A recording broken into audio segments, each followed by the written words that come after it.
উত্তপ্ত পরিস্থিতি, সেই পরিস্থিতিতে কিন্তু আপনাকে দেখছি যে এই আন্দোলনে আপনার এই ছোট্ট শিশু মামুনিকে নিয়ে আসছেন। আসলে আপনার কি একটু ভয় কাজ করেনি যে এই যদি কোনো দুর্ঘটনার মুখোমুখি হয়? এরকম বৈষম্যের বিরুদ্ধে আসলে কোনো ভয় কাজ করছে না। আর আমি নিজে যদি বেঁচে না থাকি আমার মেয়ের বেঁচে থেকে কী হবে? সো আলটিমেটলি সেও দেখুক ৭১-তে এরকম যুদ্ধ হয়েছিল। সো ছোটো বাচ্চারা আমিও মনে করি আমার সন্তানদের দেখা উচিত আছে। সো আমি আসছি একটা মানে বৈষম্য বিরোধী একটা আন্দোলন, প্লাস হচ্ছে যে এতগুলো আমার ভাই যে শহীদ হলো, যে যার কারণে মনে করেন যে এটার মানে দেশ রক্তের উপর দিয়ে দেশ স্বাধীন হয়েছিল। সো আবার সেই রক্ত বিলিয়ে দিয়েছে আমার শহীদ ভাইয়েরা। সো আমি চাই যে এটা ন্যায্য বিচার এই দেশের ছাত্র জনতা আদায় করে দেবে। মামুনি, তুমি কোথায় আসছো?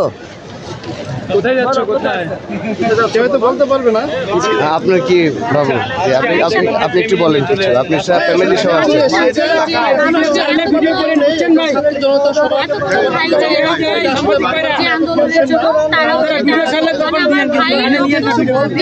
আমাদেরকে জামাত শিবিরের ট্যাগ দেওয়া হয়। আমাদের ক্ষেত্রে হচ্ছে এই জায়গায় আমরা একটা ন্যায্য কথা বলতে চাই এবং সেটা হচ্ছে আমি শেখ হাসিনাকে দিয়েছিলাম। ভোটটা আমি শেখ হাসিনাকে দিয়েছিলাম। ইলেকশন গেছে, আমার কখনো ভোট দেওয়ার সুযোগ হয় নাই। যতবার আমি কার্যালয়ে এসেছি সেক্ষেত্রে আমাদের দিয়ে দেওয়া হয়েছে। আমরা চাই আমাদের গণতান্ত্রিক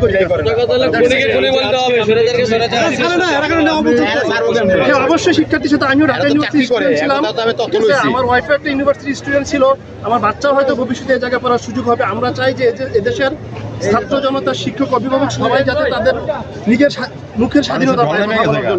ধন্যবাদ।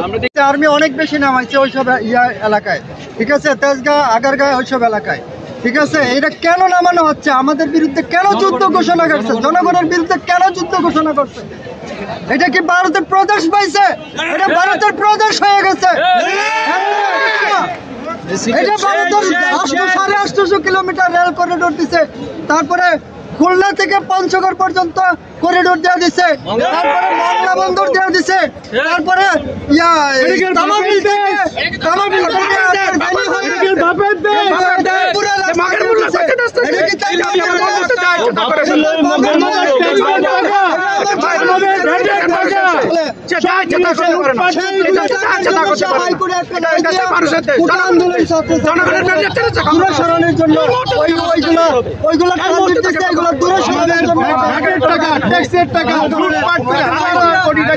লুটপাট করতেছে সরকারের প্রত্যেকটা জায়গায়। সরকারের প্রত্যেকটা জায়গায় সরকারের প্রত্যেকটা কর্মচারী দেখেন ঢাকা শহরে পুরো বাড়ির ফ্ল্যাট কিনে কিনে তারা জমিদার হয়ে গেছে আমাদের ভ্যাটের এবং ট্যাক্সের টাকায়। আমার ক্ষোভটা কি আছে আজকে 15-16 বছর যাবত এই ক্ষোভটা আমি আর আমার টাকা খায় করে আমার বুকের মহল্লায় একটা মামার বাড়ি বাংলাদেশের দাদা বাড়ি উনি মানুষ পারলো তার সামান্যতম কোনো স্বীকৃতি নাই। এতগুলি আমার ভাইয়ের হাত দিল তোমাদের মেট্রো রেল নিয়ে মেট্রোরেলের মধ্যে স্বীকৃতি দেশের সম্পদ আমার একদম মার গেল এটা কোনো স্বীকৃতি লাগতে নাই। মেট্রো রেল নিয়ে হত্যার বিচার করবে মানুষ